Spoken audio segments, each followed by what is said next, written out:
House of Mystery presents Inside Writing, the radio show where authors discuss their writing process in all genres. You are back in the House of Mystery, and of course, I'm Al Warren. Now, today we've got special co-host. He's been here for a bit. He just got a new book come out, and so he's been, really busy. Everyone's just, a New York Times review. Ooh. Hey, Al. That's Mr. John Copenhaver. You got it right. Yay. Oh, that was hard. Everyone knows I have a problem sometimes, and lately it's been more than ever. So that's good. You've done really well, Yeah, it's been a crazy fall, but yeah, it's been good. It's been very good. Yeah, and you were on with Hank Philippi Ryan or whatever, weren't you doing stuff? Oh yeah, a couple of things. Yeah, there's a first chapter fun, which was a great thing that she does. She's really a consummate sort of a crime writing community member, and always supporting other crime writers. So she does this great thing where they read the first chapter or so of novels during lunchtime.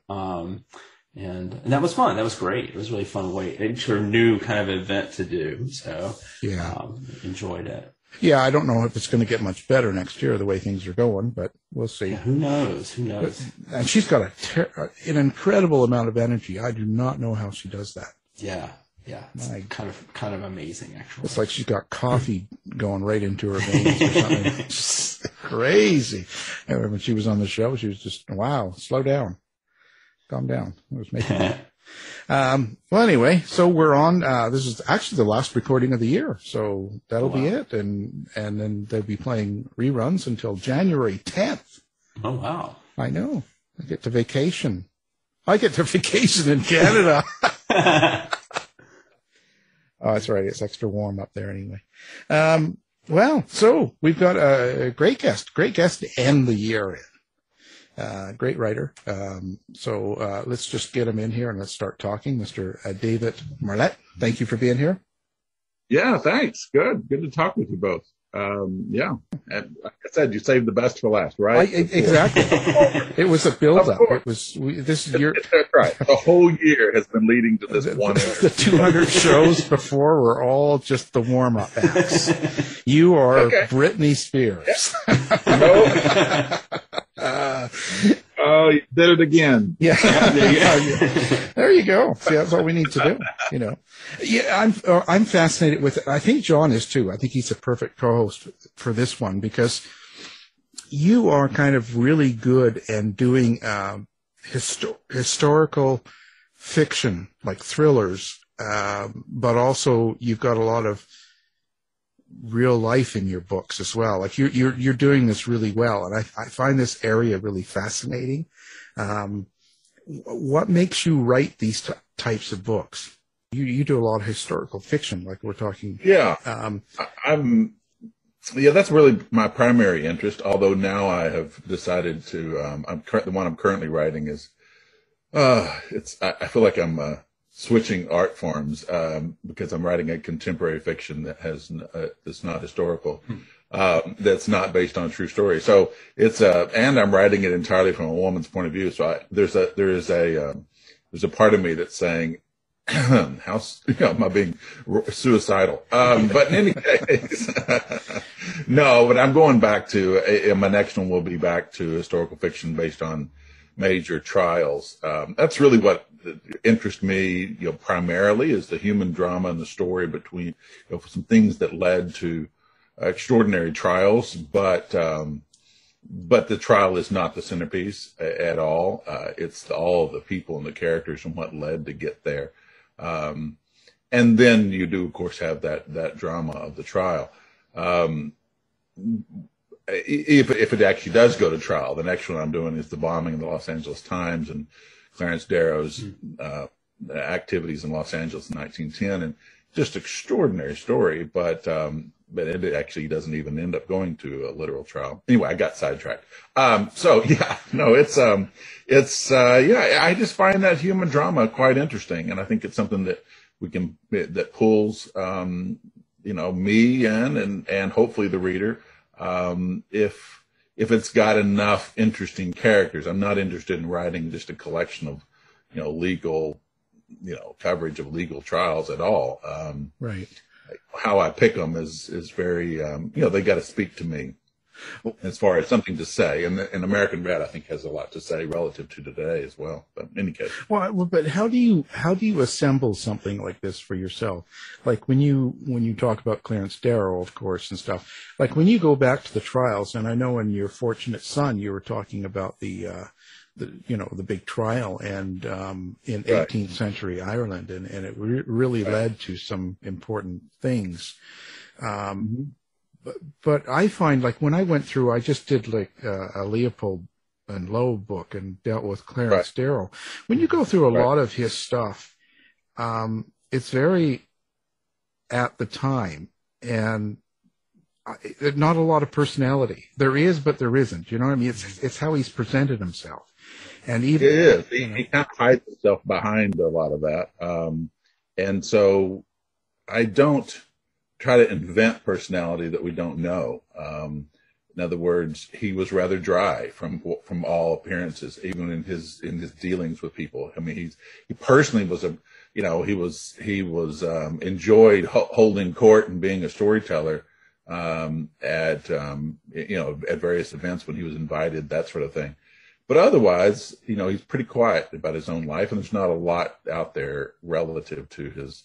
And I'm not trying to write a biography about him at all. He's just one of a catalog of characters.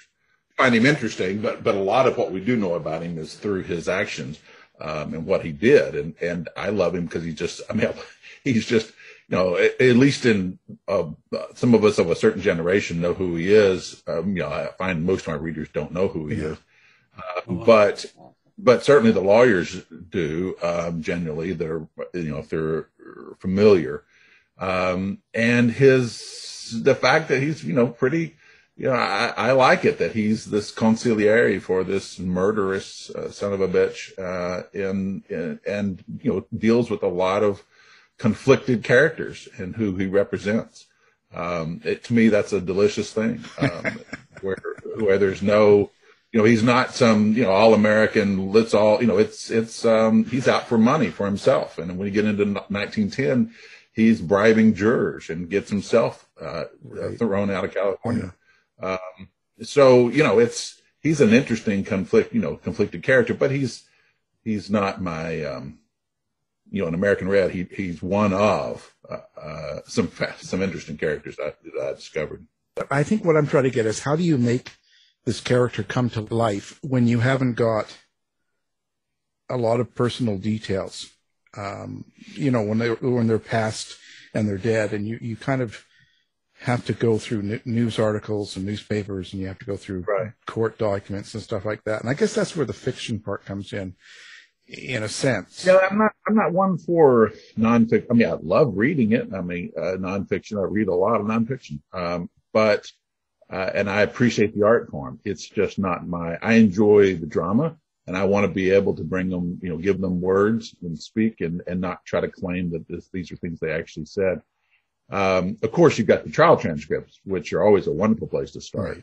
And you get a sense for that. And then you have to go into your imagination, obviously, as to what might drive the story. And for me, it's because I'm not trying to do a biography. It's all driving the story. Mm-hmm. Is there a scene here? I spent a lot more time in American Red. I spent a fair amount of time, 3 or 4 more chapters that didn't make it in the book, of Clarence Darrow, for example, for Clarence Darrow in Chicago with his wife and her relationship with a woman, things that we know were true. What was his relation? What was his experience there? Well, it didn't really drive the story. So a lot of that came out. It was interesting, might be an interesting biographical sort of thing, but I'm not trying to be biographical. I'm just trying to push the narrative. And so to the part that I do deal with he and his wife in a quick scene near the end of the book, it's one, I would take it. My editor was, thinking, is this really, even this part, is it really necessary to this overall story? And I thought, yeah, let's leave it. It's quick. We don't spend a lot of time on it, and it gives a little more character as to him. and how she worked with him and some of the things he did. It has to drive the story, I guess is all I'm trying to say. It has to drive the story. You can, especially when you get a cast of characters which are really interesting. I've got, good grief, so many in this 1910 one that it's really more picking who do I want to bring alive. How's that going to serve the story? Because you can get off in, so many. So when you're putting together something like this, even American Red, are you sort of looking at trying to, I don't know, how do you say, have a subtext? Are you trying to actually put out some sort of meaning?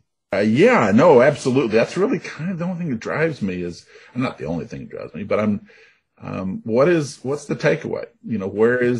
What's being said here? And that's why I try to do an introduction. I try to use I try to set the stage. And I think that there's a lot, we're dealing with this a lot today, this idea of what is socialism, what is corporate power, what is individual rights, what is, we're seeing labor. We're dealing with these same sort of things that they were certainly dealing with in American Red. It's just that you have this collision of the Wild West, new technology, and the human drama. Well, we've kind of got that today with social media and internet, et cetera, and how it impacts a lot of these things. So to me, there's a lot of crossover, and I'm trying to, at one of my, when I was doing the book tour, someone's saying that I kind of asked some people, can you tell which side I'm on? And most people, at least the ones I've asked or brought it up, say they can't, which makes me happy. Yeah. That both have both sides of these big arguments. Well, in any case, so yeah, I'm definitely I'm only really interested in stories that I feel like I can see an objective of point A to point B. I'm hoping to move the reader to not just entertain them, but hopefully give them something to mull about. And that's what was so beautiful for me about Fortunate Son. It's not just this trial of, amazing trial, but at the end, to me, it's for the reader to say, but I certainly would hope that there's a big question of what's it all worth? Who are we in the end? Are we what society tells us we are, or are we who we make ourselves to be? Which is what, and that's a true story of what James Annesley chose to do at the end. If you have to be a little bit more particular, or if you think about when you're putting together a story like either one of these books, in today's kind of climate of political correctness, let's just say, or, awareness, does it sort of make you kind of reanalyze and maybe perhaps write something in a way that you wouldn't normally? Yeah, that's a great question. And the short answer is no. I have a little bit of a chip on my shoulder against a lot of that. I think that, especially historical reinvention, I think what's interesting is who we are as just human beings. Every era has its foibles. Every era has its, oh my God, you said that. And it's that just, the next generation's going to be saying that about this one, in certain ways. And to me, it's disingenuous and dishonest if you're not, taking us back to where they were. And let the chips fall where they may. It's something that kind of is a little pet peeve of mine, a lot of this historical reinvention in order to soothe the nerves of the modern audience. Right. I mean, you almost, I think sometimes it can be irresponsible because it's misconstruing something about the past, yeah. Right? Yeah. Humans are humans, and that's the beauty of it. That's what makes the historical fiction to me work, is when someone says, yeah, these people are just like us. We're not different. We're not different human beings. We're all capable of some of these horrific things. Possibly. As a society, we're certainly capable. And we're all capable of some of the extraordinary good. And so that to me is far more interesting. And yeah, no, I don't, there's a key, I'm not giving anything really away, in American Red that I discovered about his wife and how she gave her sister to him as his concubine, to our main, bad dude. Well, they tried to run that I discovered all that through the trial transcripts because they tried to run that in and disparage him at his murder trial, saying what a horrible person he was because he was sleeping with his wife's sister. Well, to me, that's far more interesting is, I hope people judge because listen, guess what? They were judging back then too, but let's dig to how interesting. What does that really say about the wife? And she's invalid and so I just try to I like to dive into those controversies and make people a little uncomfortable. The very first scene we see of her is she's listening to them having sex through the wall and she's wishing they'd hurry up and finish so they can get to dinner and hoping her husband's going to be in a better mood. I love the conflict and she's deeply religious and she's got a murderer for a husband and who also does a lot of good. He's one of the people that caused the beginning of anti-child labor laws and health care and so many and wages, fair wages and 8-hour work days and all those kinds of things. At the same time, he was a tremendous murdering son of a bitch. What a wonderful. Well, yeah, it's like human complexity, right? I mean, and he's sleeping with his wife's sister, and is she? And I know most of my readers are female, and so I enjoy poking a little bit and saying, "Yeah, be careful before you start judging her. Yeah. Is she not? Maybe she's just trying to live her life. She's, as best she knows how." So that's the fun I kind of have relative. That's a long-winded answer, but. To today's foibles. I'm more interested in showing how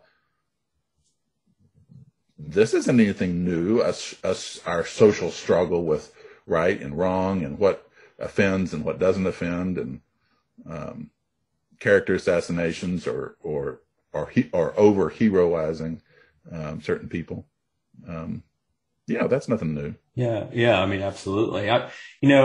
One thing that is different about what you're doing versus what I'm doing is I don't actually I put things in real, of course, historical periods, but I don't write about historical, events. I mean, I don't really try to fictionalize historical events. They're kind of happening in the background and impact characters. But you actually take, historical characters and you imbue them with fictional life, and I'm always curious about that because at what point do you feel like, you have done enough research, you feel like confident enough to like dive into and start filling in the gaps fictionally?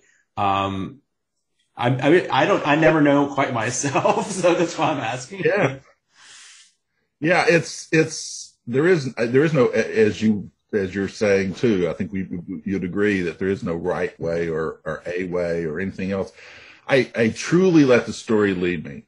I know this particular thing happened. I know they got my main guy, they abducted him in this, 0 dark 30 way and got him on a train. Well, I knew the basics. Well, what conversations might have had to have happened in order to get to that point? And so that's, some of those where I'm just totally making it up. There's no record of who talked to who. I just know you've got a practical action that has to happen. So what's the more interesting conversation behind the scenes? What are the whispers in the dark waiting, trying to pounce on this guy? What's he doing at that time? I don't know. I just know where they arrested him. I know they arrested him in bed with his wife's sister. Okay, well, by that point in the story, I don't want that to be a shock to the reader, although it was a shock to those people at the time. So that informs me a little bit. How would this big guy, giant guy that's, fierce, how would he react when someone's busting down his door? Those kinds of things, I don't know. I don't know what happened. There's no record of that. But I feel like I can be as true, to answer your question, is I definitely feel a responsibility to be as true as I possibly can to what we do know. Mm-hmm. And then don't get too carried away, try to stay within just, again, humans are humans. What would happen today? Well, it's probably the same thing that happened then. I mean, as far as basics are concerned. But I do try to find, I have a scene, I needed to move the story forward with, for example, a scene between the wife and her sister.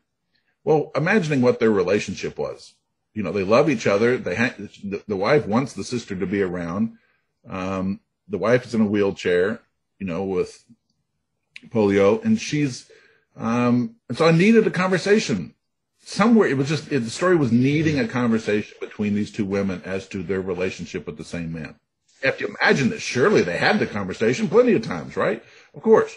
So therefore, I'm giving this as a long-winded sort of example. I start searching for a scene. Where can I put these women to have a reasonable conversation where the reader's also getting something interesting to see? I just don't want to sit them back in the parlor, sitting there across from each other in two chairs. And so I just, I start going in doing the research of what's happening in Denver at that time. What's new? What's going on? Where would these women maybe want to go? Holy cow, I discovered that the first gigantic department store was opening that year. Did it open on the exact same month I needed it to open? No. Okay, I'm fine with moving what month. So let's let these two women go and walk through a department store and talk as they walk. And that to me was just sort of the fun of historical fiction. The same, okay, I get to now, so I spent, way too long researching every detail I could about, okay, what floor would they be on? What would they see? What was there? And trying to take that reader into that view of, at the same time, I get the story points moved forward and we get to see them in action. Because the sister's got a bigger budget from the husband than the wife does. And what conflict would that be? So anyway, point is, I'm sorry, I got off of your question, I think. No. I think it's a discovery. It's the story's got to drive it, and then trying to find those interesting moments where you can say, why not let's put them there? And when I discovered the killer, one of our awful killer that went to San Francisco and poisoned a family, I was like, okay, I'm going to write that scene. That's a dark scene. Yeah, okay, I want to write it. And then I started thinking, wait a minute, this is San Francisco 6 months after the Great Fire and Earthquake. Well, what would that look like? That's a thing we've never seen before. What was disaster recovery? And we're in the middle of dealing with that a fair amount in the news. Well, what was disaster recovery look like then?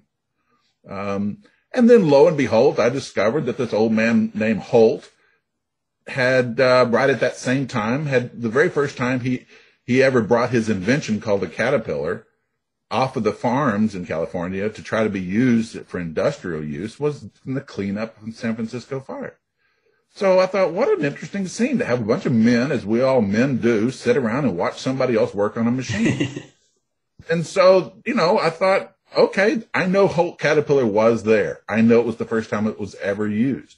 All right. So I guarantee you that thing didn't work 100% of the time. And if it's not working and old man Holt's out there working on it, what an interesting scene to have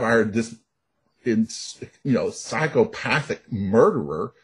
For a moment, he becomes like any other man, and he's just standing there amongst the other men, watching them try to fix the thing.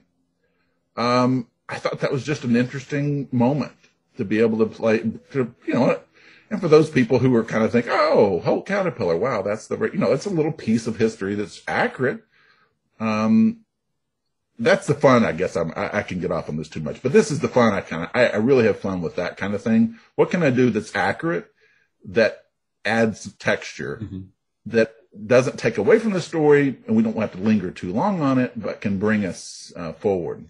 Well, I've always found that readers, of course, they're reading first and foremost for the story, but I always get, little details like that. They usually, I think, get very, strong response. I'm always sort of amazed that they do, but they really do.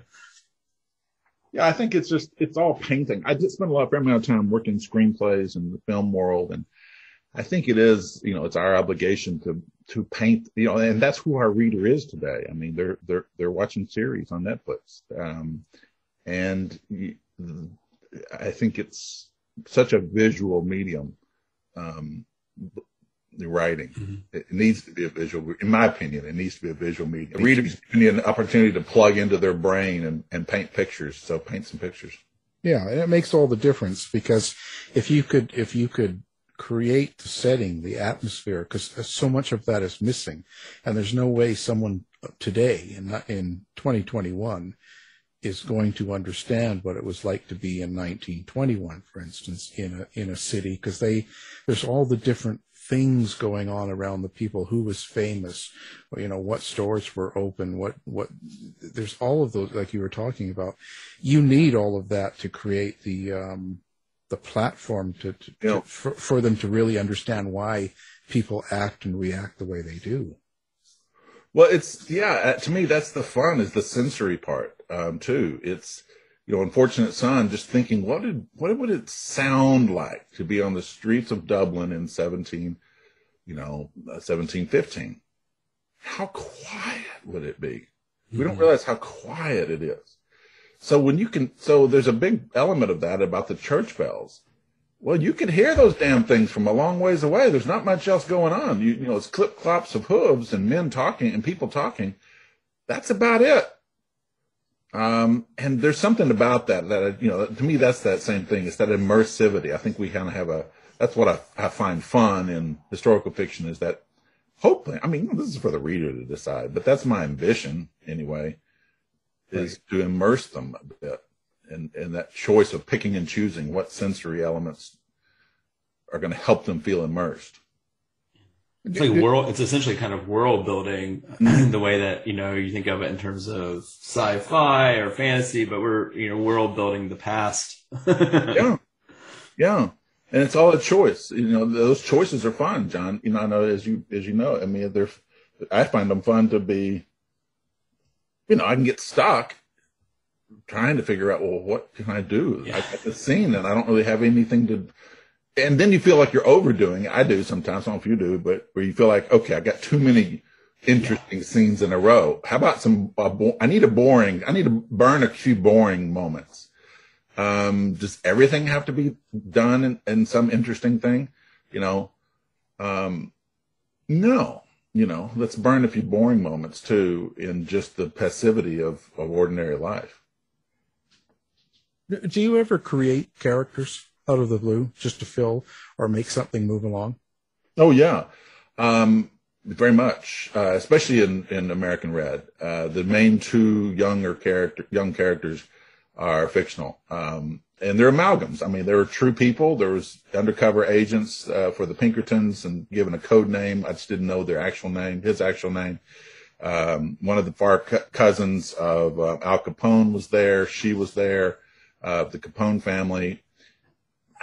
I knew that there was a young spy they sent in to try to mix up the prosecution. So I thought, okay, let's make her one and the same person. Let's make Capone's cousin be this spy. Okay, I know that's true, that these two people were there. Yeah, I'm okay with that. And so and now I'm going to move them forward. I'm going to use them because the readers sort of reacted well to them. I'm going to bring those two forward into 1910 in my next, American White, which is going to be the next novel after American Red, but to tell this story in Los Angeles. I find that sort of useful. And I get kind of build them with everybody else being accurate, as much as possible. Where do they come from? Like, how do you create characters like that? Is it completely in your mind, or do you finding people out there that you met or and take it from them, or kind of everything?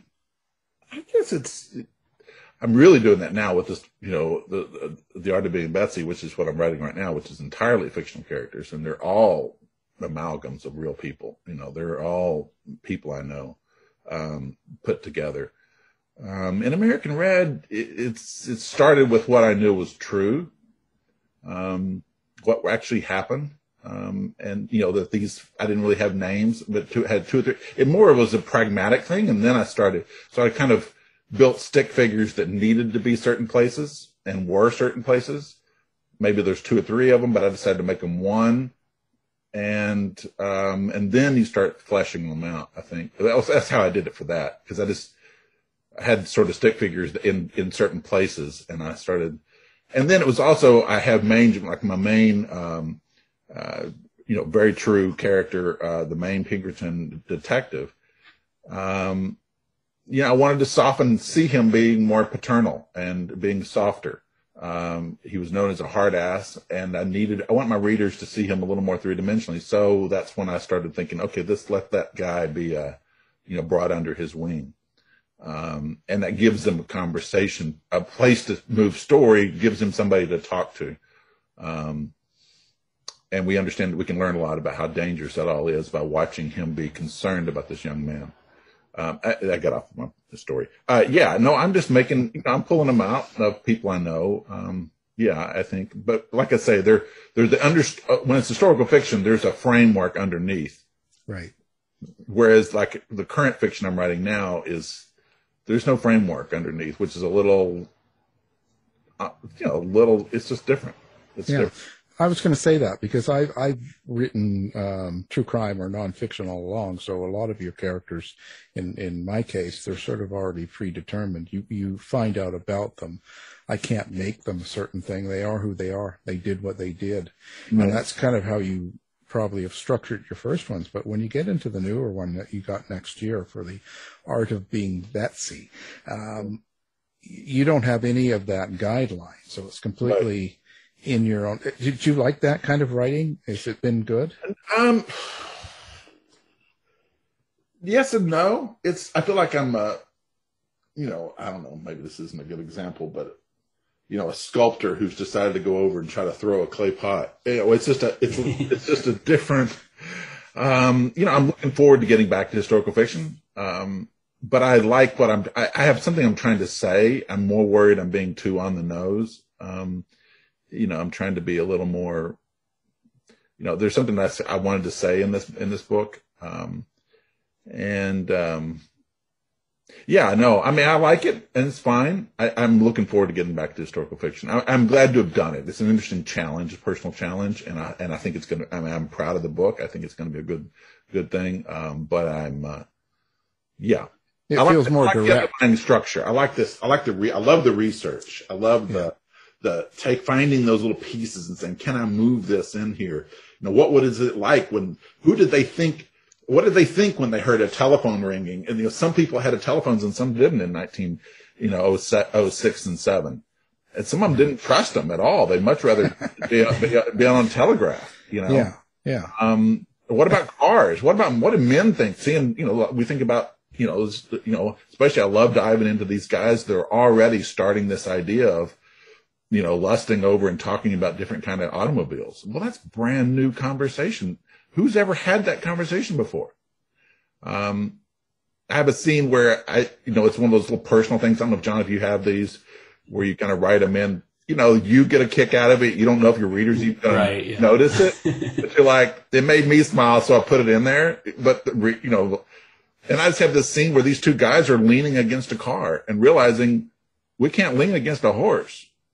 I mean, this is the very first time we think that we take it for totally granted that two guys will sit out and lean on a car and have a conversation.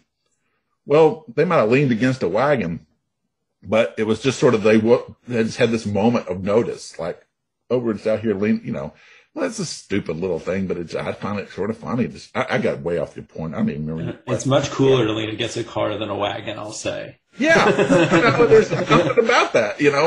I don't know, but did readers notice that? I kind of almost hope they don't, because that means I made it so subtle. Otherwise, it's just one of those little writer's kicks you get. I don't know, John, do you have that same sort of, when you're writing historical, they find little moments? Yeah, I definitely will slip in some things that are kind of just for me. Absolutely.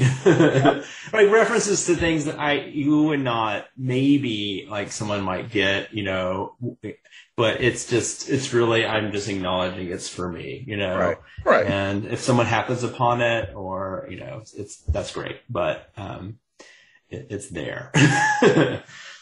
Easter eggs, I guess. Yeah.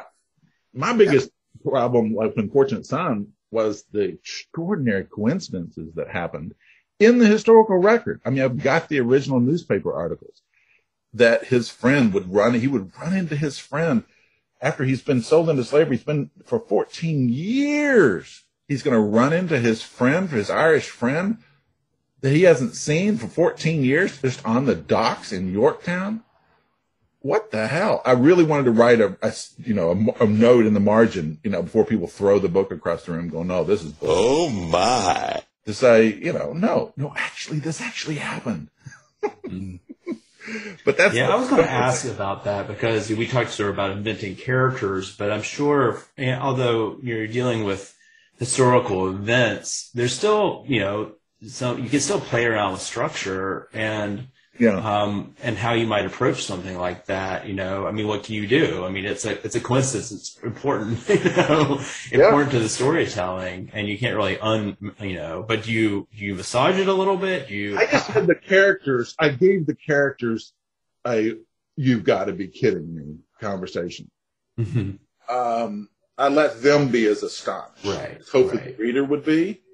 So it doesn't look like I'm just going, oh yeah, and they happen to run into each other, and here we go. Like that's what that's all I can do is just let you feel how astonished they are, because you're thinking it did happen, so they must have been really astonished. And so I think that was worthy of taking a few beats and letting that was all I could do really. But yes, I definitely wanted to write something in the margin. And it's like a good writing tip. Like if you need to move something like that readers might raise eyebrows at, have the characters acknowledge it. Right. Oh yeah. And then the reader will feel better about it. Yeah. I put an excerpt of the actual newspaper in the book, the opening of that chapter. Like I'm hoping to be like, no. This is actually but they don't really know if I made that up or not, that newspaper. Sure, yeah.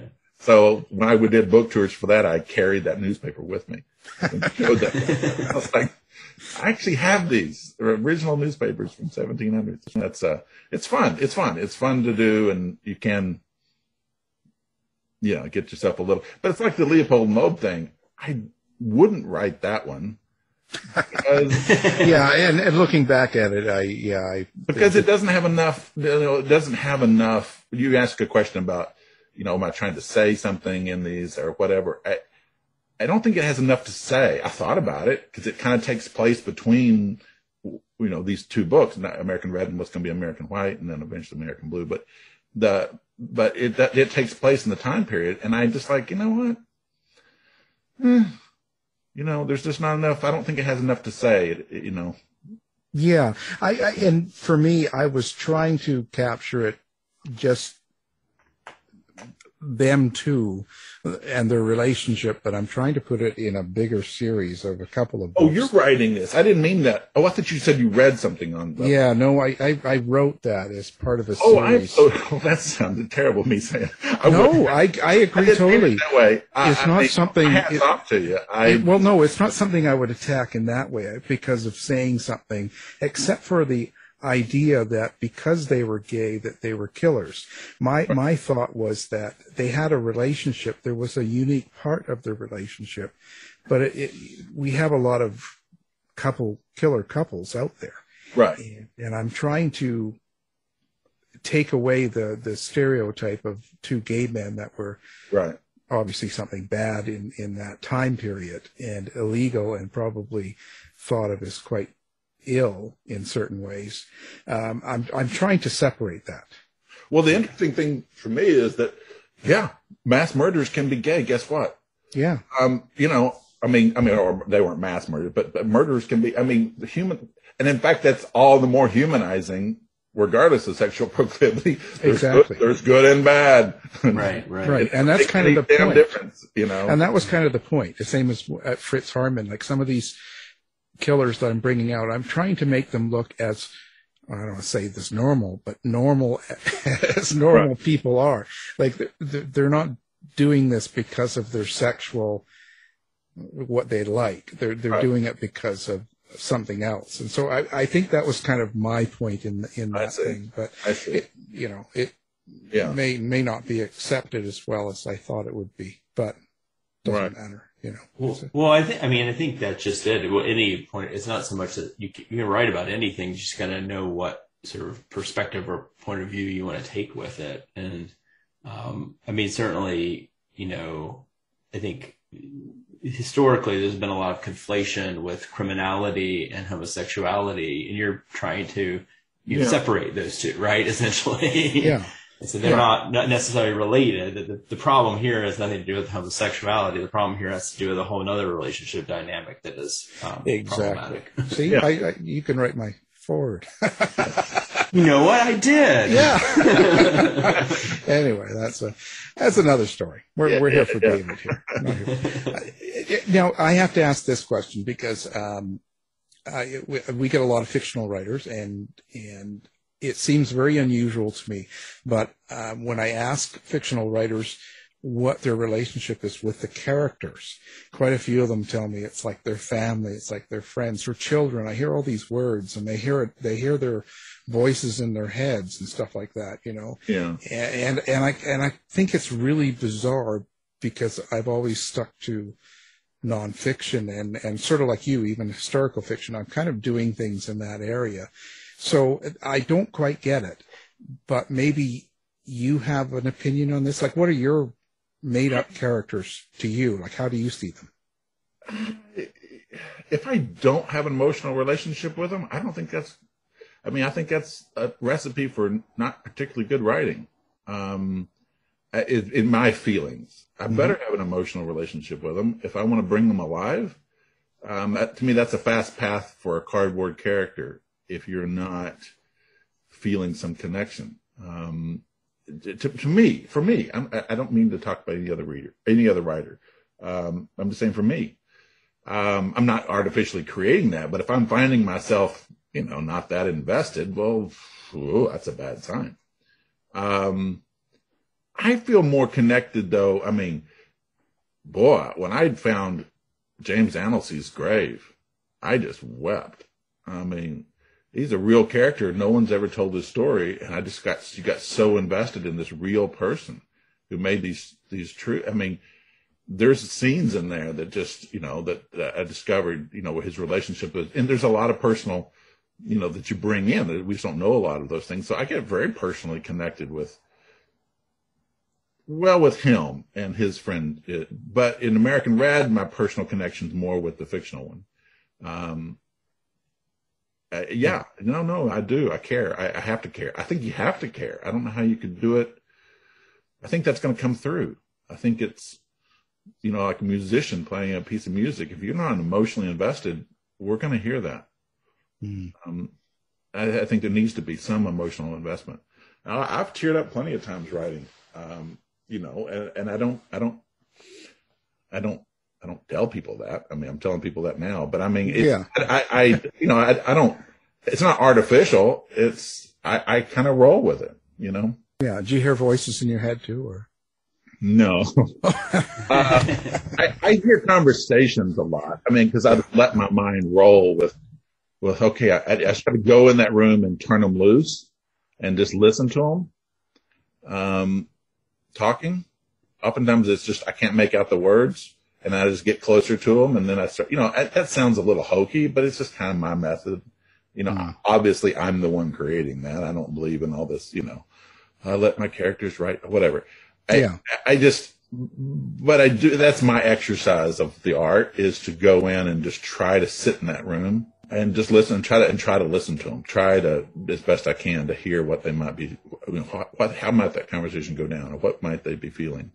It just depends on the character and where I am in the story, and yeah. Well, you're at this point too in your life, you're very accomplished. You've done lots of good work here, and you've got kind of a status, and you appear quite confident. How does that come to a writer like you? Like that wasn't that way from the beginning. No. What is that one pivotal thing, or is there something that, an event or something that goes on that all of a sudden makes you feel confident, like you're doing something that's good? I'd love to say it's somehow internal, but it's not. Let's be honest. It's that affirmation. We're doing this for, yes, I write because, I'd write if no one was going to read it. But let's be honest. I'm writing because I want to connect, with others. So when you get that confirmation, and I do this in writing workshops when I work with writers, but it's finding that connection. And when you get that spark of connection, there's nothing like it. It's just like I've done some, some things on stage earlier in my life a lot. And, it's that audience reaction. It's that, hey, it's not, oh, look at me. It's, wow, there's a connection there. That's it. That's the good stuff. That's that you're chasing that high, I want to make that connection. And once I knew I could make that connection, when Fortunate Son started pulling in the reviews, and it certainly changed. I'm no longer sweating agents and publishers and all that. And there is a freedom of, no, this is going to get published, and this will be tapped into people's heads. To me, it's like a wire stuck in their brain, and you're getting to play pictures in there. So do it right, damn it, because they're going to do it. You have that opportunity. I think there's a confidence that builds there once talking to other writers who aren't published yet, there's still that confidence. Is anybody going to ever read this? And is it going to be any good? And once you get the sense of, no, people will read this, and I have the capacity for it to be good. Notice I said I have the capacity. I'm not trying to say everything at all is good. I'm just saying, once you acknowledge that you do have the capacity to create good work, then I think that's where the confidence comes, in my opinion. Do you like the current, let's say, atmosphere of social media, where a lot of people can connect with you all the time and constantly? Because not everyone is going to be nice, especially of the way it is, and nowadays. Right. Is it sort of a good thing, or is it added stress, or do you sort of worry about what you can or can't do? I've got so many other things in my life, in politics, and I've gotten myself into so many other things that interest me, and outside of writing, I don't really care. I don't really draw any negative. I mean, I'd like to get that. If I'm drawing negative, it means I'm more. That means I'm even more successful.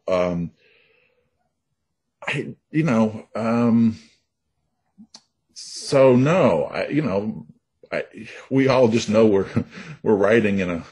It's more the whole thing. It's not really your question, but my whole point about the whole social media and the online is just nobody's reading anymore, and that's the overall frustration. Is just the great loss of our art form has to change, and trying to write to the modern reader.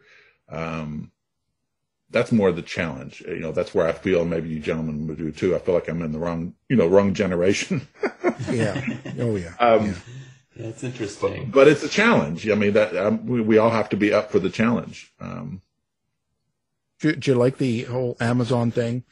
Self-publishing and people and scattering, that there's tons of things out there. Because I have mixed feelings, because I see the ability of someone not needing a publisher, and I think that's great, but it's also bad because there's a lot of people that don't. Yeah. There's something. Yeah, there's something you get out of a publisher, the editing, the process, and being good enough, and making yourself better. Wait a minute, your publisher actually edits? Well,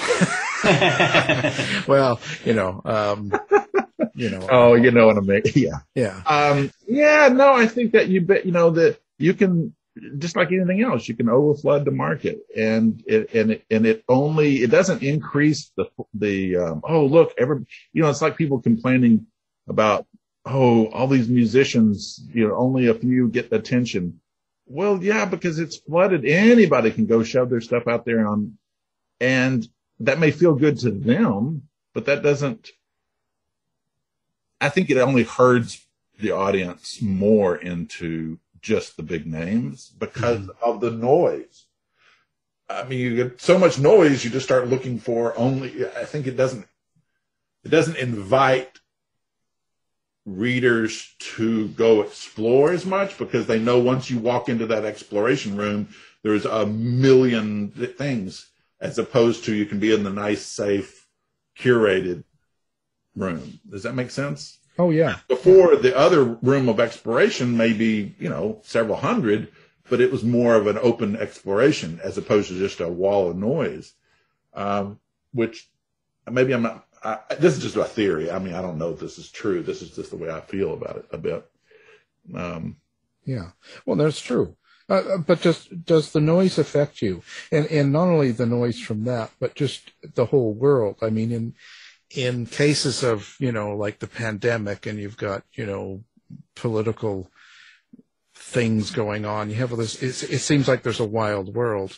And does that stress you in your writing? Are you the type that gets affected by it? No, I think maybe that's what it is. But that's historical fiction guys or historical people. It's just, there's nothing new. Yeah. It isn't. Yeah. This isn't new. This isn't, I mean, I find it interesting that it's not new. I'm not saying it's boring that it's not new, but I find it actually interesting that it's not new. So it's more of a, I'm already thinking, I mean, I stay away from it. I thought about this fiction I'm working right now. I've thought about letting one of my protagonists, love interest die of COVID. And I thought, no, nobody wants to read that. So that's kind of the influence I kind of get. It's just kind of like, well, all right, but otherwise, this too shall pass, and it'll be something else. And yeah, I think that the human drama at the core, the people watching other people struggle with the existential issues of their day.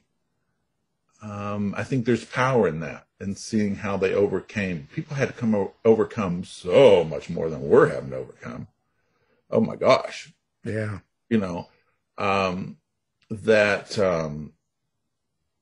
Yeah, it's a long-winded answer, but no, it doesn't really bother me too much. It just, at all. I mean, it doesn't impact me as far as my writing is concerned. No, I'm just kind of like, maybe people will read more.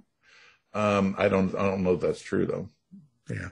Yeah. I think the audiobook element is a good thing. I mean, I'm excited about that. I'm about to record American Red. Myself, my publishers, we kind of decided that I'm going to do it myself. I'm looking forward to that. I think there's you're doing this podcast. I think there's some other opportunities for telling stories. I think, I'm getting off the question. I'll hush and let you answer that. I love the audiobook thing because as my eyes get worse and I'm getting older, I love listening to a lot of the books. And it's good to do it to yourself because when it comes from you, the writer, you don't have to fake the feeling throughout it. It's real. It's coming from you. I think you're still certainly is very much of an art form. A lot of writers have no business reading their own because they don't understand acting enough or that subtlety of how to do that line. They just think. So even though I have some experience with it, I'm still a bit nervous about it, especially because I have all these multiple characters. And I've been watching all these. I'm getting ready, like just how subtly do I want to shift between characters, all those kinds of things.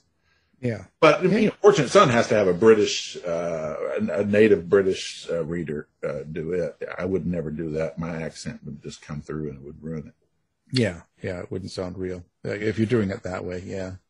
And you're not going to sound like a woman very much, are you? The sister. No. And it's interesting. I was watching some things recently on how to, I just been really concerned about that. Or thinking, trying to teach myself about how to use the vocal instrument in a way that doesn't sound like you're a man trying to talk like a woman. Nothing that. Oh my! But you're trying to be, But how do they do that? So there's things like that. I'm trying to teach myself a little bit about using the instrument. It's a different form of art, but it's still our story, and again, it's all about connecting with that audience. So, Well. David, we're running out of time, so let's talk about contact. So where do you like people to find you? Is it your website, or do you like social media? I think that's the easiest way, just my davidmarlett.com. There's a contact there. That's usually the easiest way. More direct. I'm also on Facebook, but whatever. Yeah. I don't, Fantastic. Well, we've got your 2 books up, and we'll have your website as well. And of course, be on the lookout for the book next year, early of 2022. I think it's going to be later. Yeah, it'll be later 2022. Yeah. Yeah, you've been out partying too much, right? Oh my gosh, yeah, right, exactly. It's my teaching load, man. I'm a professor at law schools, and I don't know how you do it. It's got me a little behind. I'm behind schedule. How about that? I think we all three would understand that. Yes. Yeah, it's kind of a I'm a teacher as well, so I got you. Yeah. It's behind constant. Yeah. Never ends. Yeah.